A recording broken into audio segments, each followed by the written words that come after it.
And we're going to take a look at two of the huge touchdowns from your Cleveland Browns offense in this week's play breakdown presented by Microsoft Surface. All right, our opening play here, we're going to look at that critical 3rd and 4 right after the initial interception by MJ Stewart in this game, and the Browns want to capitalize on it.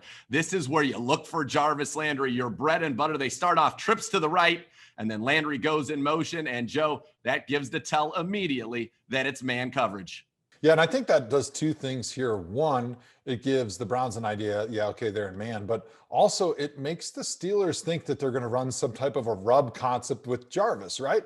Because that's what naturally you're thinking. Okay, he goes in motion, it's 3rd and short, they're going to probably run a rub, and there's going to be a quick out route to the sideline where they're going to try to give Jarvis the ball. And so this corner is thinking in his head, all right, here comes the rub, here comes the out. And that's what allows Jarvis to set him up with that great head and shoulder stake to the sideline, gets the defensive back to have to shuffle his feet, and then he makes that big drop step with his inside foot, gives Jarvis the inside leverage he needs and the space to be able to hit it up the seam, create that great angle on the slant route. And then Baker does an amazing job delivering the football where only Jarvis can catch it, just over the top of the head and the outstretched arms of the linebacker who's leaping.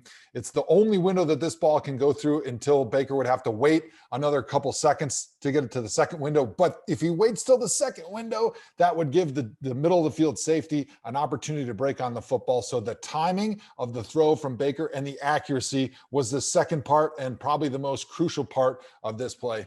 As we continue in the fill room now, let's take a look at what I call the ultimate play call by Alex Van Pelt here. Listen, right now, they'd cut it to 12. You needed to put something on the board on this drive. You could feel the Steelers trying to get back in the game. And what do? You dial up the screenplay at the perfect time to Nick Chubb. And Joe, this is excellence of execution.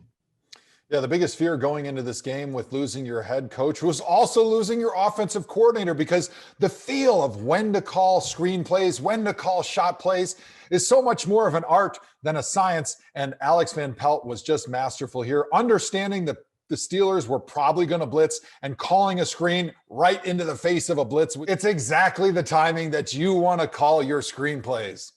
Let's take a look now from the end zone view, because J.C. Tretter, I think the most underappreciated center in the NFL, is phenomenal on this play and gets that critical first block, doesn't he, Joe? No doubt. And when you're an offensive lineman, the interior 3 guys are usually the guys that you're trying to get out there. That's the guards in the center.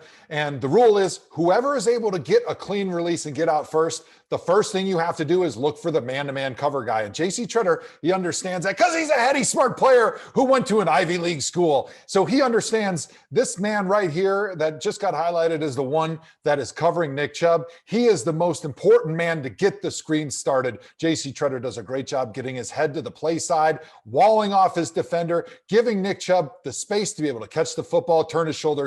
Dare I say Nick Chubb is the best running back in the NFL at hitting those afterburners once he gets his shoulders facing towards the opponent's end zone.